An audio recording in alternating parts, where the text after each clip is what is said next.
Select ചെയ്യാന്ന് വെച്ചാൽ ഞാനിങ്ങനെ മനസ്സിൽ വെച്ചിരുന്നു. അപ്പോൾ സെലക്ട് ചെയ്തത് തന്നെയാണ്. ഇതൊക്കെ ഉപയോഗിച്ച് തീരുമ്പോഴേക്കിന് വർഷം അല്ല, നമ്മള് എന്താ പറയാ, എല്ലാ സാധനങ്ങളും ഉപയോഗിക്കണം എന്ന് വിചാരിച്ചിട്ട് തന്നെയാണ്. കാരണം ഇപ്പോ എന്താ പറയാ, നമ്മള് മൈജിയില് കുറേ നാളുകൾക്ക് മുന്നേ ഞാൻ മൈജിയുടെ കസ്റ്റമറാണ്. എൻ്റെ ഫോൺ എടുക്കുന്നതായാലും വേറെ കുറേ നമ്മുടെ വീട്ടിലേക്കുള്ള ഗ്രഹോപകരണം ആയാലും മൈജിന്ന് തന്നെയാണ് ഞാൻ മുന്നെടുത്തിട്ടുള്ളത്. ആ ഒരു ബന്ധം കുറച്ചും കൂടെ സ്ട്രോങ് ആവുന്നു, ദൃഢമാവുന്നു എന്നുള്ളതാണ് ഇവിടെ ഇപ്പോൾ സംഭവിച്ചുകൊണ്ടിരിക്കുന്നത്. പ്രൊഡക്ട്സിന്റെ ലിസ്റ്റ് ഒക്കെ കൊടുക്കണ്ടായിരുന്നു, ഇന്നത് വേണം അങ്ങനെ പറഞ്ഞിരുന്നു അവരോട്?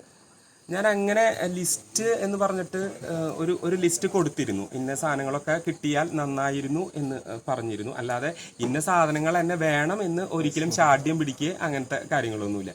എൻ്റെ വീട്ടിലേക്ക് ആവശ്യമുള്ള കുറച്ച് പ്രൊഡക്ട്സിൻ്റെ ലിസ്റ്റ് തീർച്ചയായിട്ടും കൊടുത്തിരുന്നു. ഞാൻ വീണ്ടും പറയുന്നു, എനിക്ക് ഇന്നത് കിട്ടണം എന്ന് ഒരു ശാഠ്യം അങ്ങനെയൊന്നും ഞാൻ ചെയ്തിട്ടില്ല ഒരിക്കലും. അപ്പം